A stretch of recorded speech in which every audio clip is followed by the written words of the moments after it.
പ്രതിപക്ഷം എന്താണ് ഈ നമ്മുടെ ഇന്ത്യയുടെ ഭരണഘടനയെ തന്നെ മുൻനിർത്തി സംസാരിച്ച കാര്യങ്ങൾ.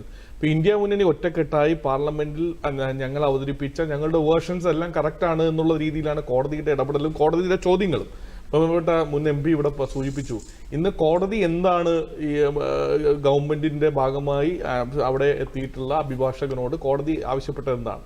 ഏതെങ്കിലും തരത്തിൽ ഈ പറയുന്നത് പോലെ ഈ കമ്മിറ്റിയിലേക്ക് ഉൾപ്പെടുത്തേണ്ട മുസ്ലിം മതവിശ്വാസി അല്ലാതെ മറ്റൊരാളായിട്ടുള്ള ഏതെങ്കിലും മറ്റു സമുദായത്തിലോ അല്ലെങ്കിൽ മറ്റു മതത്തിലോ പെടുന്ന ഒരാളിനെ അതിനകത്ത് ഉൾപ്പെടുത്തേണ്ട ആവശ്യകത എന്താണ് എന്ന് ചോദിച്ചു. അതിന് ഏതെങ്കിലും തരത്തിലുള്ള ഒരു ഉദാഹരണം ഉണ്ടോ എന്ന് ചോദിച്ചപ്പോൾ ഗവൺമെന്റിന് അത്തരത്തിൽ ഒരു ഉദാഹരണം പോലും ചൂണ്ടിക്കാണിക്കാൻ കഴിഞ്ഞില്ല എന്നുള്ളൊരു വസ്തുതയാണ്. ഇവിടെ നമ്മൾ മനസ്സിലാക്കേണ്ടത്, ഇന്ത്യ മുന്നണി ഒറ്റക്കെട്ടായിട്ട് ജോയിന്റ് പാർലമെന്ററി കമ്മിറ്റിക്കകത്ത് പല വിഷയത്തിലും ഈ ഭേദഗതി ബില്ലിനകത്ത് നടന്ന ഓരോ പ്രശ്നത്തിനുമായി ഓരോ ബുള്ളറ്റ് ബൈ പോയിന്റ് ആയിട്ട് നടത്തിയിട്ടുള്ള ചർച്ചയുടെ ഭാഗമായി തന്നെ അവരുടെ ഡിസന്റ് നോട്ട് രേഖപ്പെടുത്തുകയും അത് ഈ കമ്മിറ്റിയുടെ ഭാഗമായി തന്നെ അത്തരം നോട്ടുകൾ ഉൾപ്പെടുത്തിക്കൊണ്ട് വേണം ഈ വിവിധ സഭകളിൽ ചർച്ച ചെയ്യപ്പെടേണ്ടത്. ബഹുമാനപ്പെട്ട മുൻ MP ഇവിടെ ഇരിപ്പുണ്ട്.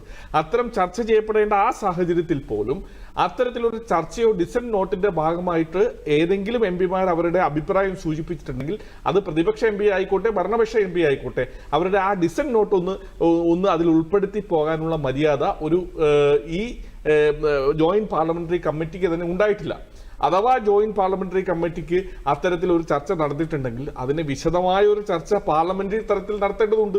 ഈ പറയുന്ന പോലെ ലോക്സഭയിലും രാജ്യസഭയിലും വിശദമായ ചർച്ച ഈ ജോയിന്റ് പാർലമെന്ററി കമ്മിറ്റിയുടെ അംഗങ്ങൾ നടത്തിയ ചർച്ചയുടെ വിശദമായ ഒരു ചർച്ചയിലേക്ക് അവർ പോകേണ്ടതുണ്ട്. അപ്പോൾ ഈ ബില്ലിനെ പറ്റി നേരായ രീതിയിൽ ഒരു ചർച്ച നടന്നിട്ടില്ല എന്നുള്ളത് വളരെ വാസ്തവമായിട്ടുള്ളൊരു കാര്യമാണ്.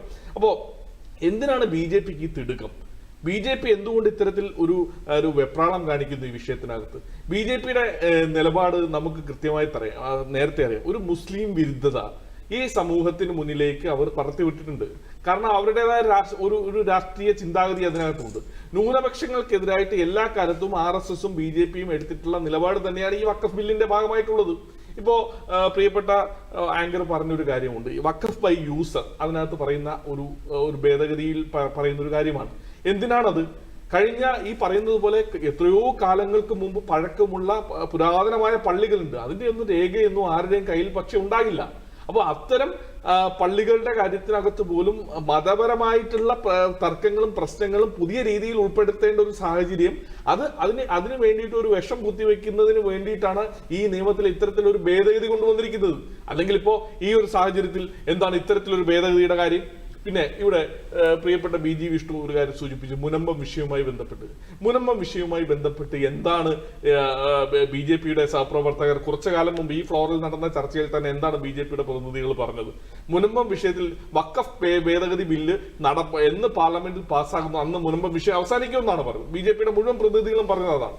ഇന്ത്യയുടെ പ്രധാനമന്ത്രി തന്നെ അദ്ദേഹത്തിന്റെ സ്റ്റേറ്റ്മെന്റ് ആയി പറഞ്ഞു. എത്രയെത്രയോ കേന്ദ്രമന്ത്രിമാർ ഇവിടെ പറഞ്ഞു. BJPയുടെ സംസ്ഥാന അധ്യക്ഷൻ രാജീവ് ചന്ദ്രശേഖർ പോലും ഈ പറയുന്ന തർക്ക വിഷയത്തിൽ ഈ വഖഫ് ഭേദഗതി ബില്ല് നമ്മുടെ ലോക്സഭയിലും രാജ്യസഭയിലും ചർച്ച ചെയ്യുന്ന ദിവസം തന്നെ അന്ന് രാവിലെ സമരപ്പന്തലിൽ പോയി പറഞ്ഞത് നമ്മൾ മാധ്യമങ്ങളിലൂടെ വാർത്തയിലൂടെ കണ്ടതാണ്. അപ്പോ ഒരു കാര്യം മനസ്സിലാക്കേണ്ടത്, ആ വിഷയത്തിന് പോലും പരിഹാരം കണ്ടെത്താൻ കഴിഞ്ഞുവോ? ഈ ഇപ്പോ ബില്ല് താൽക്കാലികമായിട്ടാണെങ്കിലും പാസ്സായിരിക്കുകയാണല്ലോ. ഏത് തരത്തിലാണ് മുനമ്പത്തെ ജനതയ്ക്ക് ഈ പറയുന്നത് പോലെ അവർക്ക് നീതി ലഭിച്ചു എന്ന് പറയാൻ കഴിയും? ഇവിടെ കേന്ദ്രമന്ത്രി കിരൺ റിജു മുനമ്പത്തെ ജനങ്ങളെ കാണാനായിട്ട് അവിടെ വന്നു. അതിനുശേഷമാണ് വന്നത്. അദ്ദേഹം മുനമ്പത്തെ ജനങ്ങളോട് എന്താണ് പറഞ്ഞത്? ഈ പറഞ്ഞതുപോലെ വഖഫ് ഭേദഗതി ബില്ലും നിങ്ങളുടെ പ്രശ്നവുമായി യാതൊരു തരത്തിലുള്ള ബന്ധവുമില്ല. നിങ്ങൾക്ക് ഇനിയും നിയമ പോരാട്ടം നടത്താനായി സുപ്രീം കോടതിയെ ബന്ധപ്പെടാം. ഇതാണോ കഴിഞ്ഞ കുറച്ചു കാലം വരെ BJPയുടെ നേതാക്കന്മാർ പൊതുസമൂഹത്തിന് മുന്നിൽ പറഞ്ഞിരുന്നത്? അപ്പോ ഈ പറഞ്ഞതുപോലെ ഈ രീതിയിൽ ജനങ്ങളെ തെറ്റിദ്ധരിപ്പിക്കുന്ന ഈ ബില്ലുമായി ബന്ധപ്പെട്ട് ജനങ്ങളെ ഏതെങ്കിലും രീതിയിൽ ആശയക്കുഴപ്പത്തിൽ എത്തിക്കാൻ കഴിയുമെങ്കിൽ അത്തരത്തിൽ ആശയക്കുഴപ്പത്തിൽ എത്തിക്കാൻ ശ്രമിക്കുന്ന ആ ഒരു പ്രയാസമാണ് ഇവിടെ ഞങ്ങൾ ചൂണ്ടിക്കാണിക്കുന്നത്. അപ്പോൾ ഒരു കാര്യം മനസ്സിലാക്കേണ്ടത്, മുനമ്പം പ്രശ്നവുമായി ബന്ധപ്പെട്ട് പ്രധാനപ്പെട്ട നരേന്ദ്രമോദി അദ്ദേഹം 15 അംഗ സമിതിയെ നേരിട്ട് കാണാനായി ക്ഷണിച്ചിരിക്കുകയാണ്. എന്താണ് അദ്ദേഹത്തിന് കൂടുതലായി പറയാനുള്ളത്? ഒന്നും പറയാനുണ്ടാവില്ല. കാരണം എന്താണ് പറഞ്ഞത് അതിനപ്പുറത്തേക്ക് നരേന്ദ്രമോദിക്ക് ഒന്നും ചെയ്യാൻ കഴിയുന്നില്ല എന്നുള്ളത്. ഇതൊരു പ്രഹസനമാണ്.